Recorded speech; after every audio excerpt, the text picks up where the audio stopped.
It gives me great pleasure to welcome Janet Hilder to the Canadian Club and back to Toronto. That fancy title Ms. Hilder has actually means that she has the lead accountability for advancing the proposed Northern Gateway pipeline through the regulatory and government review process. While our Prime Minister has described Canada as an emerging superpower, arguably it's difficult to be a superpower with only one export market. Even so, it took the difficulties experienced by the proposed Keystone XL pipeline in the United States to bring into stark relief the need for Canada to diversify its energy markets. Canada has the product. China and the Pacific Rim countries present a ready market. The issue is, of course, how to get that product from the oil sands in northern Alberta to this market, and to do so in an environmentally safe manner, respecting and balancing the rights of First Nations and other stakeholders, and of course to do it in a timely fashion. Less than a month ago, National Chief Sean Atleo spoke at this very podium about the economic opportunities presented by resource development, First Nations working in partnership with the private sector. These are the challenges and opportunities that Janet faces every day. Once solidly ensconced here in Toronto as the first woman president of Enbridge Gas Distribution, this former competitive weightlifter, cancer survivor, and avid outdoorswoman, a chemical engineer by training, actually volunteered for this task, a task that she believes is as important to the economic future of Canada as the building of the St. Lawrence Seaway. Outside of her business life and prior to moving back to St. George, British Columbia in the fall of 2011, she was a dedicated volunteer here in our community. The 2011 United Way Toronto campaign chair. She sat on the board of St. Elizabeth's Healthcare, and she was the chair of the St. Elizabeth Healthcare Foundation. Ladies and gentlemen, this remarkably accomplished Canadian, Janet Hilder, the Canadian Club podium, Canada's podium of record, is yours.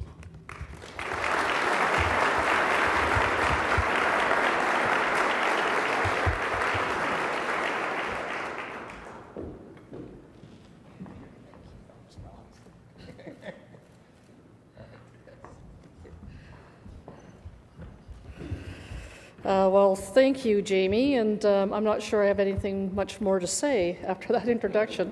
And I really am happy to be back here in Toronto. It is the better part of my home for the last 20 years, and it's really the beautiful time of year. As you heard, I moved to Prince George. You can imagine there's not as much green in Prince George when I left it as there is here today. So the snow is gone, so I am out on my bike riding training for the Ride to Conquer Cancer again. Hopefully 1 month is plenty of time of training. I had 2 months last year here. I do recognize an awful lot of faces in the room, but it really is an honor to be here to speak to you about this opportunity at the Canadian Club. And it is really my pleasure to talk to you about what I believe is the most important energy infrastructure project for our nation in the 21st century, the Northern Gateway's pipeline. In fact, let me remove that qualifier. Forget energy. I really do believe this is the most important infrastructure project today and period. 120 years ago, when the Canadian Club was founded, Canada had just completed another project vital to the well-being of our country, the Canadian Pacific Railway. Like Northern Gateway, the CPR looked west and created an important transportation corridor to connect markets and resources. In doing so, it helped to build and strengthen a fledgling nation. Had the Canadian Club been founded just a few years earlier, I am confident that the leaders of the day would have stood at this very podium and talked about the importance of that thin band of steel extending to the West Coast and helping to bind and protect Confederation. Likewise, I am sure the creation of the St. Lawrence Seaway a little more than 50 years ago attracted the attention of the Canadian Club. The Seaway proved to be an economic engine for Canada in the mid-20th century. Since 1959, it has seen a transit of nearly $400 billion worth of cargo, connecting the interior of North America to the markets of the world. Northern Gateway is as important to Canada as a CPR and the St. Lawrence Seaway. Its impact on our economy will be of similar magnitude as its benefits will reach down through several generations. Today, I will discuss why we need to move forward with this project as a nation. I'll talk about why Torontonians should care about the pipeline, whose closest point will be more than 3,000 kilometres west of here. And I'll talk about how we can build it safely, respectfully, and sustainably. Northern Gateway will fundamentally change the energy industry in Canada. It will catapult our world-class energy resources onto the global market and will immediately diversify our customer base, a critical step towards a stronger economy in uncertain times. But this will only happen if, as a nation, we have the courage and the conviction to step out onto the world energy stage. Canada has a choice to make. We can wistfully gaze across the Pacific at the growing Asian economies and wish we were there somehow, in some way, fueling their energy needs. Or we can act. We can be the Northern Gateway. Let me provide a little background on Enbridge and on the project itself, then I will give you a bit of the rationale why we're into this ambitious undertaking. First of all, Enbridge is a Canadian company. For example, for those of you who are here in Toronto, will know that we've been here for probably more than we have been here for over 160 years, and we employ about 2,100 people in the GTA area. We operate the longest and most complex crude oil pipeline system in the world, safely and reliably delivering 2.2 million barrels of oil every day to markets in Canada and the United States. In fact, when you fill up your car here in Toronto, you can probably be assured that that gas was refined by crude oil that Enbridge did transport. We are also the largest natural gas distributor in Canada, heating over 2 million homes. Our natural gas gathering, processing, and transmission systems extend from northern BC to the Gulf of Mexico and transport energy to consumers in nearly 40 states and 2 provinces. We own and operate a growing portfolio of renewable energy projects with a combined generating capacity of over 1,000 megawatts. Every action we take adheres to our core values of safety, integrity, and respect. And we use these values in all of our relationships. Across North America, we deliver energy, the energy that people count on for their homes, for their work, and to prosper. Northern Gateway is an extension of that commitment, built on the same core values that have made Enbridge a trusted company for decades. It is a dual pipeline extending about 1,200 kilometres from northeast Edmonton, Alberta, to the deepwater port of Kitimat, BC. The westbound pipeline will carry 525,000 barrels a day of petroleum from the Alberta oil sands. And the eastbound pipeline will carry 193,000 barrels a day of condensate back to Alberta, where it will be used to mix with bitumen so that it can flow through the pipeline. At Kitimat, we will build a world-class marine terminal with 2 mooring berths for tankers and a total of 14 storage tanks. And I cannot overstate the importance of this maritime access. Today, Canada's proven oil reserves, the 3rd largest in the world, are landlocked. With Northern Gateway and the port of Kitimat, this resource can be sold virtually anywhere in the world. Canada is a trading nation. In fact, of all the G8 nations, Canada is the one whose economy is most dependent upon trade. And our energy trade is a cornerstone of Canada's economy. In 2011, Canada's largest single export was crude oil. We exported $67 billion of it. However, nearly all of Canada's crude oil exports, about 99%, go to only one customer, the United States. U.S. demand is dropping, In fact, according to TD Economic Special Report released earlier this month, there has been a net 30% drop in imports of oil and petroleum products since 2005. And at the same time, the domestic supply is growing, and they do want to be self-sufficient. So us finding another customer should really not offend them. Our most valuable export commodity and only one customer. Does anybody really find that a strange model? Would you ever want to have to defend that model? And at the same time, the U.S. has a wide range of oil suppliers to choose from, 65 countries, in fact. Its list includes such major petroleum exporters as Saudi Arabia, Venezuela, Mexico, Nigeria, and Russia. And that's a very dangerous imbalance for Canada. And we're feeling the impact of our landlocked crude oil every day. Every day we are not able to access tidewaters is a day of lost opportunity on the world energy market. When you hear that oil is trading at $100 or over $100 a barrel, I want you to remember that that's not the price that we get in Canada for its oil.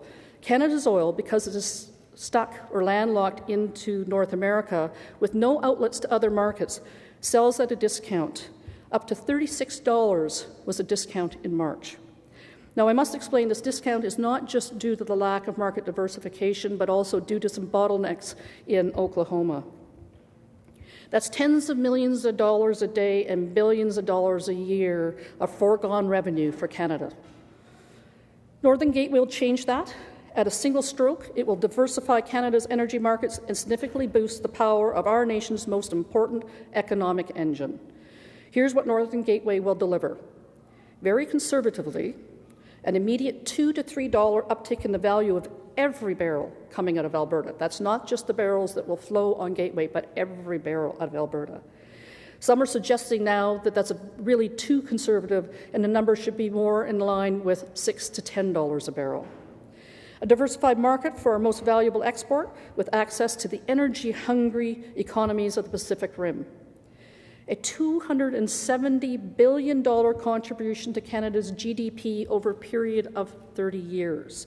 Now, you do the straight arithmetic, that's about $9 billion contribution every year for 3 decades. Just to give you a sense of scale, based on 2011 GDP numbers, this is slightly more than the entire contribution of the Canadian mining sector to our GDP, and nearly double what the forestry and logging contribute. Close to $1 billion in contracts, training, employment, and equity for Aboriginal communities along the right-of-way. $2.6 billion in local, provincial, and federal government tax revenues. $4.3 billion in labour-related income. Approximately 1,150 long-term jobs throughout the Canadian economy, and thousands of jobs during construction. Now, that's a look across Canada. Now let's look at potentially what the impact is here in Ontario. We'll be buying our pipe in Canada, now, which has a tremendous impact on the Ontario steel mills and manufacturing sectors. It is a $5.5 billion project, and so the Toronto-based financial institutions and banking sector will be involved. Northern Gateway, as I will mention later, has opposition due to the relationship with the oil sands. And here's what the oil sands just delivers to Ontario. Over the next 25 years, the oil sand industry is expected to purchase $63 billion worth of goods and services from companies in Ontario. Thousands of jobs, more than half of the employment related to the oil sands outside of Alberta is here in Ontario. By the year 2035, 7% of all oil sands-related jobs will be in this province. Now back to Northern Gateway. The Canadian Energy Research Institution paints a remarkable picture of the impact of Northern Gateway on the economy of Ontario. Gateway alone will create more than 16,000 person-years of employment in the province. It will generate more than $390 million in provincial tax receipts. It will generate $686 million in pay for Ontario workers, and it will boost Ontario's GDP by $1.2 billion. And where are those jobs? From services to manufacturing. Northern Gateway is good for Canada, and it is good for Ontario. Despite all these local, provincial, and national benefits, the Northern Gateway project is subject to considerable controversy. I know you probably have seen some of the headlines and concern in print. Some of you might have had an opportunity to witness the protests that happened downtown at our AGM here last week. Much of the controversy arises from the fact that this is an energy mega project which occurs in a region where oil pipelines have not existed for decades, which naturally gives rise to concerns by the local residents and about their local environment. Now, we welcome the opportunity to engage in these communities. We also know that the project is a lightning rod for opposition because of its connection to the Canadian oil sands. Opponents in Canada and primarily abroad see stopping the pipeline as a way to stop oil sands development. And we have seen different types of opposition, including, as media reports have suggested, millions and millions of dollars crossing the border to stop major Canadian development. As a country, we need to give serious thought to what is the appropriate balance. How do we increase transparency and fairness around the processes that impact our country's future? But in all of this, we are eager to listen and engage in those with direct interest in the project. There are concerns from First Nations and Métis communities, some near the proposed right-of-ways, and others across Canada. For Enbridge, the controversy may be a challenge, but it is certainly no surprise. As one of the world's leading energy delivery companies, we know from long experience that it is not easy to build a consensus about energy projects. When I was here in Toronto, I experienced firsthand the controversial power generation plant for Oakville. And of course, Gateway has attracted its fair share of celebrity opposition. We've got everyone from Robert Redford to Kevin Bacon, and it is really amazing to see how much people will believe in these celebrities rather than just the general population of Canada. It's not easy, whether we're talking about a new gas-fired electricity generation plant, a 2-kilometre upgrade in a natural gas pipeline in a very populated area, or a 1,200-kilometre pipeline that will stretch across provinces. This is simply the reality of today and the reality of our operating environment. Given the importance of energy infrastructure in Canada's current and future prosperity, we believe that the citizens across the country should get involved in the discussions of Northern Gateway. They need to weigh the pros and cons and assess Enbridge's approach to doing business, creating shared value in the community, and being a good neighbour. The key, of course, is that discussion needs to be based on fact. And the facts about the project appear to be capturing the public's interest. Support is growing, but those in favour of the project need to speak up.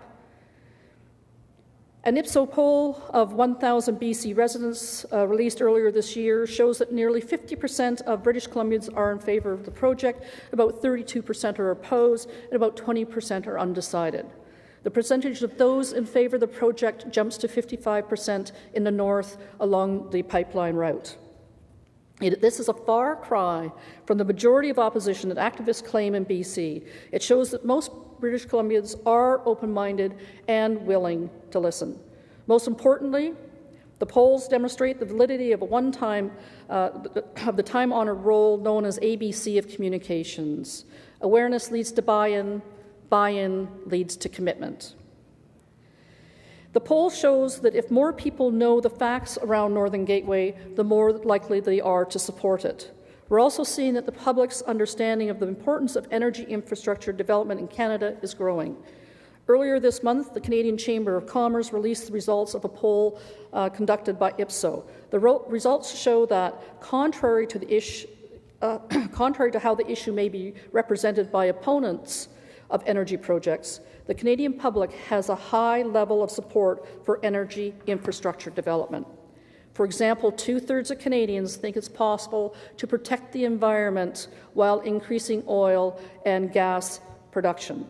And most importantly for Northern Gateway, 75% of Canadians think it's important that Canada does what it's required to diversify our oil and gas markets away from the single customer of the United States. Clearly, support for the project and for diversifying our oil markets is gaining traction in Canada. There are two reasons why support is growing. One is that the business case for the project is compelling. As the global economy continues to struggle, diversifying our crude oil market away through Northern Gateway helps Canada insulate itself from the worst of the economic headwinds. The second reason behind growing support is Enbridge's approach to the project and to its stakeholders, whether they are in favour or opposed. I am convinced that this will be a decisive factor in the ultimate success of this initiative.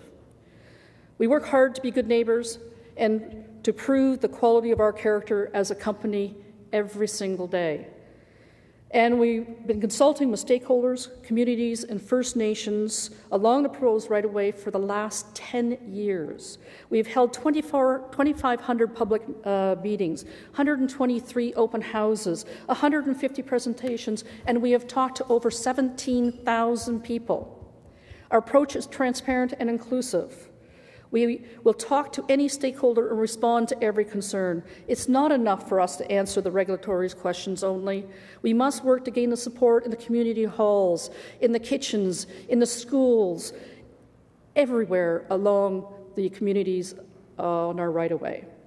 And we're working to do just that. We know we need to earn the trust and the confidence of our stakeholders, and we will do that in a way that we have for 60 years by being approachable, open, and responsive, the way a good neighbour should be.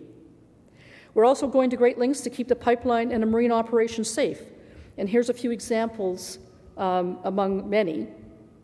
Only pre-screened double-hulled tankers will be allowed into Douglas Channel, and they will be tethered to custom super tugboats and be navigated by certified BC pilots. We will be adding navigational aids, radar, and first response capacity to enhance the safety along the entire northwest coast. We will continue to review and test new technologies as it relates to pipeline integrity, early detection of faults, and emergency response.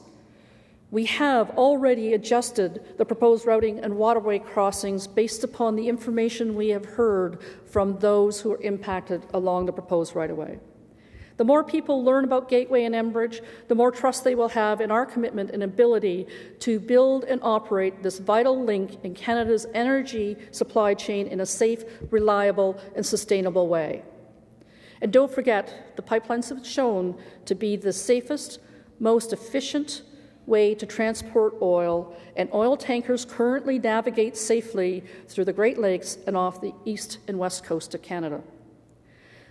Currently, we are in the midst of a regulatory review by the Joint Review Panel under the auspices of the National Energy Board and the Canadian Environmental Assessment Agent. We submitted our regulatory application 2 years ago. We're now in the 5th month of community hearings, which are expected to continue till the end of this summer. We will then begin the formal hearing in September, and that is expected to wrap up by the end of the year. We then are expecting a decision by the end of 2013. So, as you can tell, this really has been a very long and thorough process. The federal government has recently announced that it is working on a process to streamline the regulatory process. Now, we welcome all initiatives that they are proposing that would provide certainty to the timelines of the hearings for projects like Gateway. But the bottom line for us is our commitment for consultation for those who are impacted by these projects. First Nations, along the proposed right-of-way, have a profound interest in the project and are very key to our consultation process. Just as I am proud of the technical and engineering expertise that we bring to the project, I am also proud of the innovative and collaborative approach that we bring to our interactions with the First Nations. Working closely with Aboriginal communities along the right-of-way, sharing the benefits of the pipeline construction and finding opportunities for them to participate in the project over the long term is not only responsible and being a good neighbour, it truly does make sense. The relationships that we are forging with these communities are critical to our success. We know that First Nations are more than just a stakeholder. We work hard to engage with them, understand their interests and concerns, and find out where we can work together for mutual benefit. Our 10% equity offering in the project to Aboriginal communities along the proposed route is just one example of that approach. We are also assisting with the financing of these equity stakes so that these communities can reap the benefits of the Gateway project for the long term. That's over and above the training and labour opportunities and the sourcing of goods and services for before, during, and after construction. So before I wrap it up today, let me leave you with a few thoughts. First, the case for Northern Gateway is very strong. It is hard to argue against the logic, the necessity of diversifying the market for Canadian oil. Gateway is the link between the world's third largest petroleum reserves and the world's fastest growing markets for energy. It will have a transformative impact on Canada's economy. Northern Gateway will bring thousands of jobs to Alberta, BC, and the rest of Canada and help secure our future as an energy superpower. Second, Enbridge is uniquely positioned to deliver on the promise of Northern Gateway. Our long-term success is based not only on our ability to safely build and operate energy infrastructure, but also our ability to build respectful, stable, and strong relationships with landowners, stakeholders, and First Nations. Third, the project faces significant opposition, but frankly, the level of that opposition is often overstated by activists who use old public opinion data not even related to the project. The number of people who support Northern Gateway is growing. The voices arguing against it will get louder, but we will stay the course and invite Canadians to join in a civil and fact-based discussion of the pros and cons of the project. Finally, Canada is well equipped to make a prudent, thoughtful, and balanced decision. That was made it almost all the way through without the water.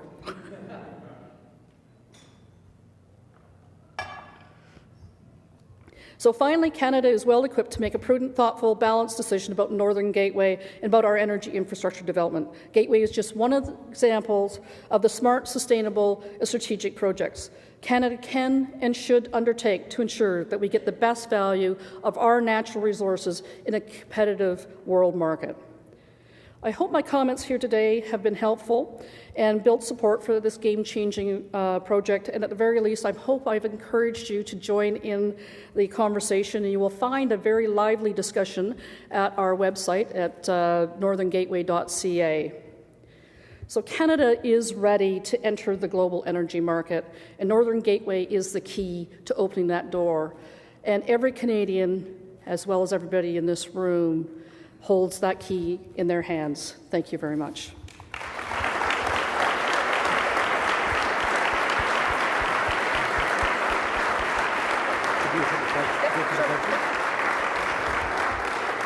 Well, Janet, thank you very much for that presentation.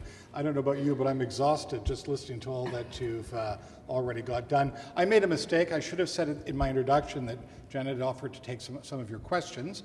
So if anybody's got some questions, we'll have time for a few. And I dragooned my seatmate David into asking the first one to get us started. So David, please. Is this on? Yeah, just a quick question. I saw that that the trend is positive in terms of the public opinion in British Columbia. I'm just curious, would you have similar stats for Ontario and in terms of the support for the project?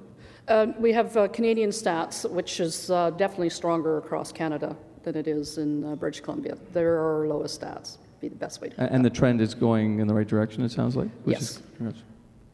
Next question. All right, the second plant I had, Danny. And Robin's here's your next if I don't hear from someone else. No, it's a pleasure. But Ms. Hilder, one of the questions that I had is that in connection with some of the negative headlines, the divisiveness that's being highlighted, what kinds of examples have you seen in terms of creating new partnerships and support over the course of the last little while in your discussions and negotiations? Okay.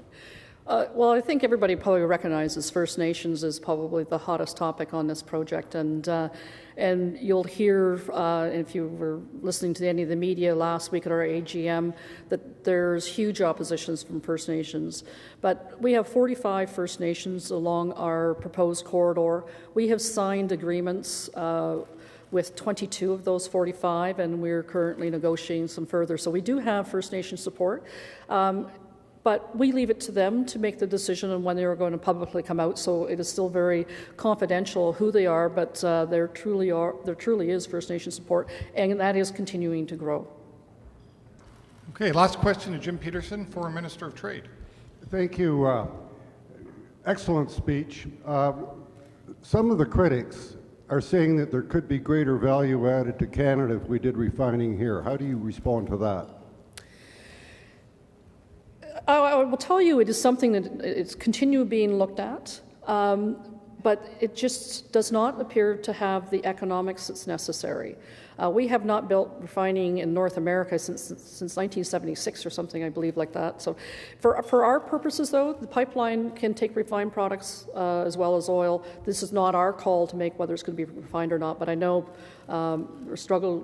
people are struggling to get traction on that. All right, well, thank you very much. And I'll now ask Danny to offer thanks on behalf of the club. It is both an honor and a pleasure to thank Janet Hilder for her remarks.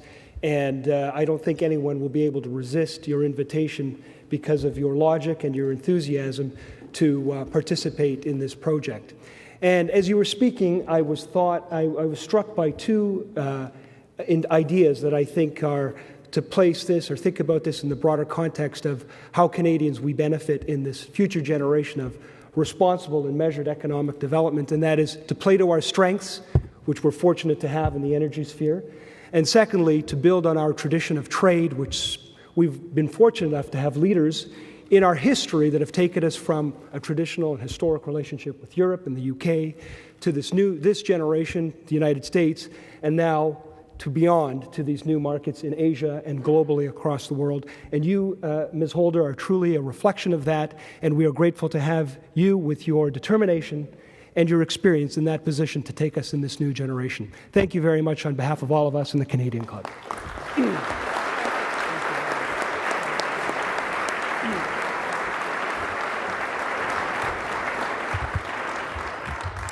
Well, thanks, Danny, for that. And of course, Janet, thank you for those really thoughtful and interesting remarks. Now, just before we adjourn for lunch, please bear with me while I make a couple of announcements. On May 16th, we invite you to join one of Canada's most respected opinion leaders, Rex Murphy, for our inaugural celebration of the Order of Canada event with Bruce Quibara, Ratan Omdavar, and Charles Pachter. It's going to be a terrific lunch as we recognize these three Canadians who have been elevated to the Order of Canada this year, and that takes place on May 16th. On May 29th, the President and CEO of Bombardier, Pierre Baudouin, will join us to discuss building the future manufacturing excellence in Ontario. And don't forget, a podcast of Ms. Hilder's event speech today will be available in a couple of days on iTunes. Simply visit the event listing on our website to download it. And while you're online, you can check out our Twitter feed. You can keep up to date and follow us at CDN-CLUBTO. This concludes our television broadcast today, which will be presented on Rogers Television in the days to come. We continue to be grateful to both Rogers and 680 News for their promotion of our club events. And now I'd like to ask Janet to draw a business card and make a new friend. The lucky winner is going to receive a bottle of premium Ontario Amarone-styled wine from the Foreign Affair Winery, which has been pioneered and owned by one of our club members, Len Crispino.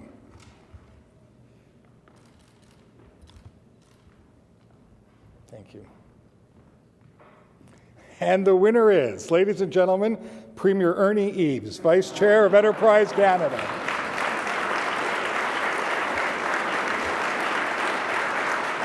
If anybody needs a bottle of wine, it's Ernie, and I'll tell you after lunch why I know that. Ernie, Lynn will bring your prize over to you. Don't drink it all at once. And now, ladies and gentlemen, I would ask you to rise as you're able and join me in a toast to Canada.